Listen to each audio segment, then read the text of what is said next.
আমাগো মেহেদি মিরাজ আর সাইফুদ্দিন কি জামাত ইসলাম করে না হেফাজত ইসলাম করে না বিএনপি করে? মেহেদি মিরাজকে নেন নাই, সেখানে ফাফুন কাকুকে দেন, সে ভালো খেলায়। আমি জানি সে পিড়াইয়া কালে পিড়াইয়া ক্রিকেট বোর্ড ফসল এলাকা ফসল গেলাম সেনা মানু টনটন কুমার দাসকে নিয়েছে। তো টনটন কুমার দাস কি খেলায় আয়?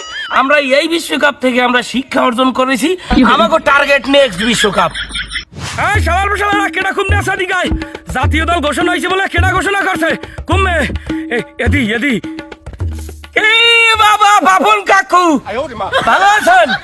এই যে টি-20 বিশ্বকাপের জন্য যে দলটা ঘোষণা করা হয়েছে এই দলে তো 2-3 জন প্লেয়ার কম পড়ে গেছে।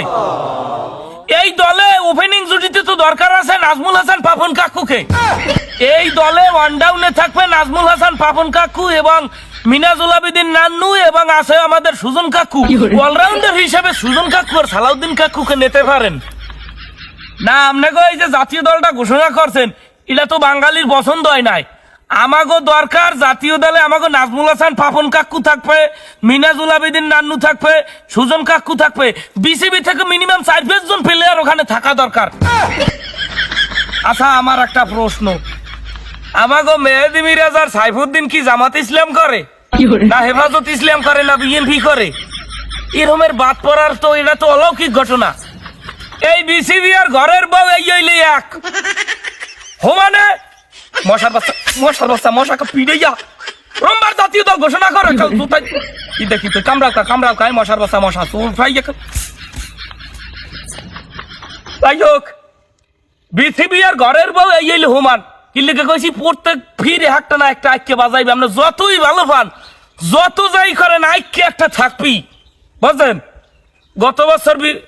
গত বিশ্বকাপে মাহমুদুল্লাহ নিয়ে একটা সমালোচনা হয়েছে না? মাহমুদুল্লাহরে বাদ দিয়ে হারা জাতীয় দল ঘোষণা করছে, যেখানে মাহমুদুল্লাহ ফুল ফর্মে। হ্যাঁ এরপর সারা বাংলাদেশে আন্দোলন হয়েছে, ঝাড়ু মিছিল হয়েছে, জুতা মিছিল হয়েছে, পিসা মিছিল হয়েছে। এইবার কয় কি কয় আমাকে টার্গেট এলি নেক্সট বিশ্বকাপ আইছে। এই বিশ্বকাপে আই এবার মেহেদি মিরাজ আর সাইফুদ্দিন নাই।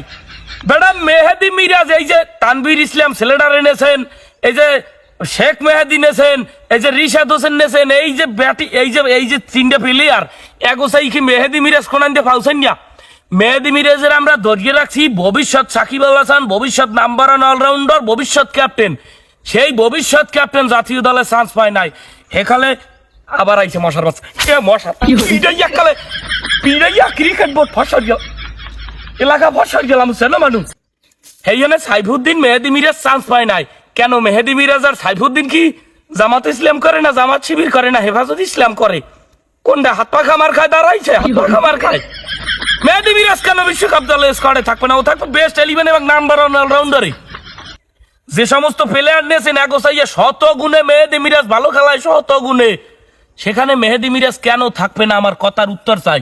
যে রোম বোলিং এই রোম ব্যাটিং পেসার আর স্পিন নাই হোমানে পিডিয়ায়, বিপিএল এ ফর্মে, জাতীয় দলে ফর্মে, ওডিআইতে ফর্মে, টেস্টে ফর্মে, সেখানে মেহেদি মিরাজ কেন জাতীয় দলে থাকবে না? আমি এই প্রশ্নের উত্তর চাই।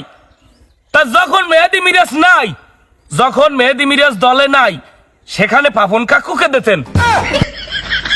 মেহেদি মিরাজকে নেন নাই, সেখানে পাপন কাকুকে দেন, সে ভালো খেলায়। আমি জানি সে প্লেয়ারদের নিয়ে ভালো খেলা। মশার বাচ্চা মশা ওমান বাড়ি গেলাম চেনো মানুষ চেনো দুমকার উপরে যার মশার উপরে জারি। হেয়ার পর এই সাইফুদ্দিন পোলাডা হারাল্লা কি ফর্মে অলরাউন্ডার একটা ব্যাটসম্যান। হেইনি হার জায়গায় কে নিয়ে তুইছ তাজমিন হাসান সাকিব প্লেয়ারের নামও জানি না, জাতীয় দল ঘোষণা করছে। আমাকে তামিম, আমাকে মুশফিক, আমাকে মাহমুদুল্লাহ, আরে আমার কোথায় সোরান হরিণ, সেই হরিণেরা কোথায়? হ্যাঁ বাদ দিয়ে জাতীয় দল ঘোষণা করছে গোলামের ভয় না। এইবার এই যে টনটন কুমার দাসকে নিয়েছে, তো টনটন কুমার দাস কি খেলায় আয়? তোকে টনটন কুমার দাস দিয়ে ডাব্বা মারে 70 ম্যাচ পর একটা 50 মারলে এবার হারা 70 ম্যাচ অটো সাইজ খেলায়। হেই লিটন দাসকে রাখছো আয় ফর্মে নাই, লোডা মারে ডাক মারে। হেইয়ের পর হেই প্লেয়ারটাকে জাতীয় দলে নেওয়ার আমাকে মেহেদি মিরাজ চান্স পায় না। ধরিয়া কালে মশার বাচ্চা মশা দিলি তো খাদাই খুব বাইরে আয় মশার বাচ্চা মশারি তো বয়কট বিসিবি, বয়কট জাতীয় দল, বয়কট বিশ্বকাপ। যে বিশ্বকাপ আমাকে সিনেমিনি খেলায় প্রত্যেক বছরে একটা সার্কাস করা লাগবে। 1 বছর বাদ দাও মাহমুদুল্লাহকে, 1 বছর বাদ দাও মেহেদি মিরাজকে, জাতীয় দলের খেলাই দেখবো না। আবার দেখবেন না এই বিশ্বকাপ শেষ হলে কইবে এ বিশ্বকাপ থেকে আমরা শিখছি, আমাকে টার্গেট নেক্সট বিশ্বকাপ। এটা একটা শিক্ষা সফর বানাই লইছে। জনগণের টাকা দিয়ে ক্রিকেট চলে, অথচ জনগণের পছন্দ অপছন্দের কোনো দামই নাই। জনগণের টাকায় বাংলাদেশ ক্রিকেট দল চলে, অথচ জনগণের পছন্দ অপছন্দের কোনো দামই নাই। এটা একটা শিক্ষা সফর, আমাকে কোথায় শিক্ষা সফর করতে যায়, প্রত্যেক বিশ্বকাপে যাইবে, প্রত্যেক আন্তর্জাতিক ম্যাচে যাইয়া কইবে, একটা শিক্ষা সফরের নাম যাই কইবে আমরা শিখছি, আমরা এই বিশ্বকাপ থেকে আমরা শিক্ষা অর্জন করেছি, আমাকে টার্গেট নেক্সট বিশ্বকাপ, এই বিশ্বকাপ থেকে আমরা শিখছি, আমাকে টার্গেট নেক্সট বিশ্বকাপ। ধরিয়া পিছিয়ে মশার বাচ্চা, মশার বাচ্চা, মশা। তা বাবা ভাবুন কাকু, আপনাদের শিক্ষা সফর শেষ হইলে জাতিকে বললেন যে আমাকে শিক্ষা সফর শেষ, কিন্তু এবার আমরা ছাড়বো না।